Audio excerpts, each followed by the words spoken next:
Hello everyone, welcome to Sakshi's Vidya Sadhana. इस video lecture में हम पढ़ेंगे class 6 geography chapter 6 major landforms of the earth and it will be part 3। अगर इससे पहले आपने पार्ट 1 और पार्ट 2 नहीं देखे हैं तो प्लीज़ प्लेलिस्ट को चेक करिए, वहाँ आपको मिल जाएंगे और उनको देखने के बाद ही इस पार्ट 3 को देखिएगा। हमारा जो टॉपिक है वो है land forms and the people.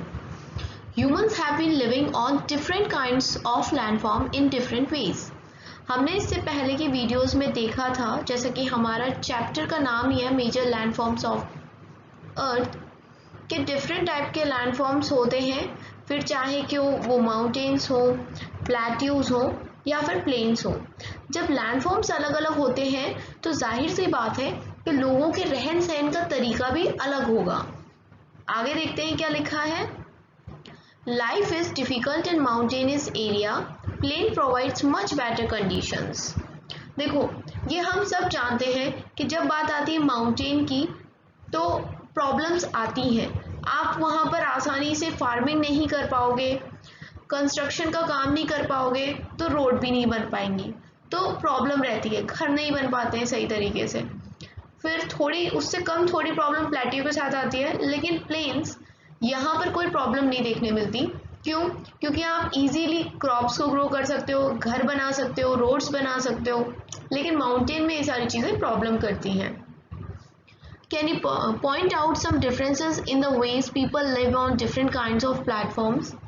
क्या आप में से कोई बता सकता है मुझे कमेंट सेक्शन में कि क्या डिफरेंट तरीके होते हैं जो लोग रहते हैं माउंटेन में, वो किस प्रकार अलग रहते हैं जो प्लेन्स में रहने वाले लोग हैं। Sometimes natural calamities such as earthquake, volcanic eruption, storms and flood cause widespread destruction. कई बार क्या होता है कि बहुत वो आ जाता है आंधी तूफान या फिर कुछ नेचुरल कैलामिटीज, जैसे कि भूकंप आ गया, अर्थक्वेक आ गया, या कहीं पे वॉल्केनिक इरप्शन हो गया, लावा निकलने लगा, तूफान आ जाए या बाढ़ आ जाए, उससे तबाही तो मचती ही है। देखिए इस पिक्चर में आपको दिख रहा होगा और आए दिन हम न्यूज़ में सुनते भी हैं। Huge loss of life and property takes place. इसमें इंसानों की ज़िंदगी भी जाती है और जो घर वगैरह जो बनाए होते हैं, बिल्डिंग कंस्ट्रक्शन वर्क जो किया होता है, उसको भी बड़ा भारी नुकसान झेलना पड़ता है। By creative awareness about such incidences, we may lower the risk. लेकिन अगर हमें पहले से अवेयरनेस रहेगी, हम जागरूक रहेंगे, तो हम क्या कर सकते हैं, इन इंसिडेंसेस की जो रिस्क है उसको कम कर सकते हैं। जैसे आजकल पहले ही पता पड़ जाता है कि ऐसा कुछ होने वाला है, या बारिश होने वाली है, तूफान आने वाला है, साइक्लोन आने वाले हैं, तो पहले से ही पता पड़ जाता है, तो हम कोई स्टेप्स उठा सकते हैं। लोग बाग अपना घर शिफ्ट कर सकते हैं, मतलब घर को तो उठा के नहीं ले जाएंगे, अपना सामान उठा के ले जाएंगे, तो एटलीस्ट खुद की जान बच जाएगी। तो ऐसे करके हम चीज़ें कर सकते हैं। You may find out from your own surroundings in how many ways we use the land and water. आप अपने आसपास के सराउंडिंग से ही ये देख सकते हैं कि हम कितने प्रकार से ज़मीन और पानी का यूज़ कर सकते हैं। ये बहुत ही इजी क्वेश्चन है, कोई भी बता देगा ज़मीन और पानी के यूजेस को। Quite often we use the land in a wasteful manner. लेकिन कई बार ऐसा देखा गया है कि हम सही तरीके का यूज़ नहीं करते हैं ज़मीन का। For example constructing houses on a fertile land. हम उपजाऊ ज़मीन पे, जो ज़मीन हमें अच्छा अनाज उगा के दे सकती है, उस ज़मीन पे हम कई बार घर बना लेते हैं। Similarly we throw garbage on land और in water making them dirty. और इधर उधर हम कचरा फेंकते हैं, जिसकी वजह से वाटर और ज़मीन दोनों ही प्रदूषित होते हैं, पॉल्यूटेड होते हैं। और फिर क्या होता है, अल्टीमेटली पानी तो ज़मीन तो ख़राब हो रही है, अगर उस ज़मीन में क्रॉप्स उगाते हैं वो हम ही खाएंगे। पानी अगर आप पॉल्यूटेड पी रहे हो तो वो भी हमारे ही शरीर में जा रहा है, तो बीमारियां हमें ही हो रही हैं। We should avoid using such important gifts of nature in a careless manner. तो हमारी क्या जिम्मेदारी है, हमें कुदरत ने ये जो गिफ्ट दिए हैं, ज़मीन दी है, पानी दिया है, अच्छी अच्छी हवा भी दी है, हवा का जिक्र नहीं है लेकिन मैं आपको खुद बोलूँ, हवा दी है, ऑक्सीजन है हमारे पास, इसका हमें केयरलेस यूज़ नहीं करना चाहिए, सावधानी से करना चाहिए। The available land is not only for our use, it is our duty to leave the earth a better place for future generations as well. ये जो ज़मीन हमने हमारे पास दिखती है हमें, ये सिर्फ हमारी नहीं है, आगे आने वाली जनरेशन के लिए भी है। आगे जो बच्चे आएंगे, उनके बच्चे जो आएंगे, उस पीढ़ी के लिए भी है। तो हमें इसका इस्तेमाल बहुत अच्छे से करना चाहिए, सो दैट फ्यूचर जनरेशन्स को हमसे कोई शिकायतें ना रहें। अब देखिए, जैसे रोप ब्रिज है, यहाँ पर रोप ब्रिज का मतलब क्या है कि रस्सियों से बनाया गया ब्रिज है।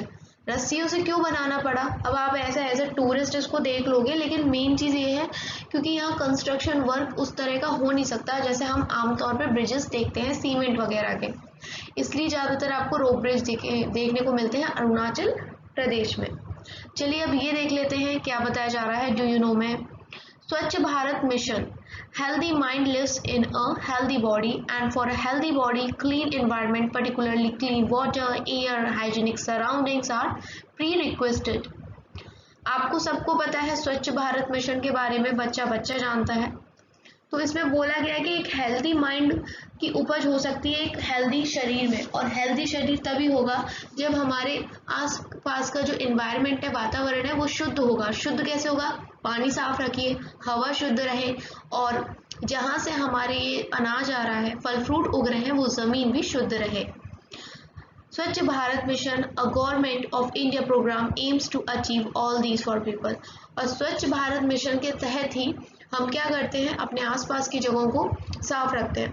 और हमने और आपने खुद देखा होगा कि कचरे वाली एक गाड़ी आती है, कचरा देती है, और जितना अब जागरूक बना है, इससे पहले इतना नहीं था। डिफरेंसेस देखने को मिलते हैं कि अब लोग बाग खुद से आगे बढ़ चढ़ के स्वच्छ भारत मिशन में हिस्सा लेने लगे हैं।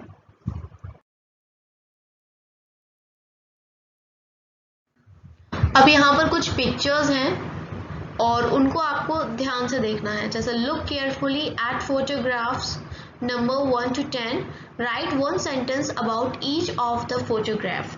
तो जो भी फोटोग्राफ्स अभी इसमें तो आपको ये 4 दिख रही हैं, इसके अलावा भी दिखाऊंगी। सब फोटोग्राफ्स के बारे में आपको कुछ ना कुछ बोलना है। जैसे पहली फोटोग्राफ के बारे में, आप डेजर्ट है ये, ठीक है, हम अपने थार डेजर्ट के बारे में बता सकते हैं। यहाँ पर बोट रेसिंग हो रही है, I think it is in Kerala, और ये कोई कोस्टल एरिया लगता है या फॉरेस्ट एरिया लगता है। आप इस तरह की चीज़ें हर एक पिक्चर के बारे में लिख सकते हैं। इट इज़ कोस्टल एरिया, बीच है ये कोई, सॉरी ये फॉरेस्ट एरिया है। Name the land form features shown in photographs 1, 2 and 7।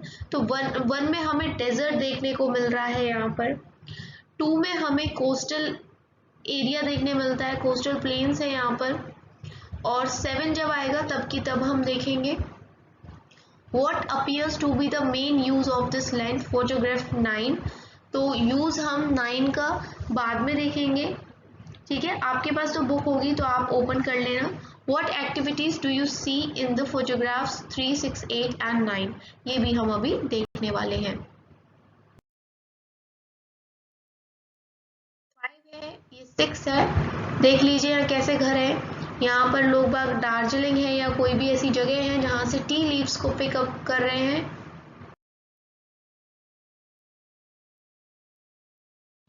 यहाँ पर रिवर राफ्टिंग हो रही है आई थिंक, एंड यहाँ टेरेस फार्मिंग हो रही है, जितना क्लियर दिख रहा है उस हिसाब से। और ये भी कुछ क्वेश्चंस हैं यहाँ पर दिए गए हैं, तो आपकी बुक में ये बहुत अच्छे से दिखाई दे रहे होंगे पिक्चर्स, और आपको इन सारे पिक्चर्स के जो भी क्वेश्चंस लिखे हैं बहुत इजी से हैं। यहाँ स्नोफॉल हो रही है, जैसे इस तरह के आंसर्स आप इजीली दे सकते हैं। तो ये रही और बाकी पिक्चर्स, बहुत इजी से क्वेश्चंस लिखे हैं कि किस तरह के हाउसेस आपको दिख रहे हैं, या फिर लैंडफॉर्म के बारे में पूछा गया है, या पिक्चर नंबर 3 और 8 में जो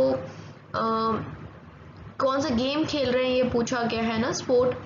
name 2 means of transport shown in photographs 1 and 10। 10 में तो आई थिंक मुझे यहाँ से कार दिख रही है, इसमें थोड़ा क्लियर नहीं है, आपकी बुक में क्लियर होंगी ये पिक्चर्स, सो आप देख के बताइए। बहुत इजी से क्वेश्चंस हैं, एंड आई होप आपको ये वीडियो पसंद आया होगा। वीडियो अगर थोड़ा सा भी अच्छा लगता है तो लाइक ज़रूर करिएगा, अपने कमेंट्स कमेंट सेक्शन में डालिएगा, जिससे मुझे पता चले। आपको अगर साइंस पे, इंग्लिश में, जीके से जुड़ी जिस तरह की भी वीडियो आप चाहते हैं आप मुझे बता सकते हैं, मैं ज़रूर लेके आऊँगी। नेक्स्ट वीडियो तक bye bye, take care, thanks for watching Sakshi's Vidya Sadhana.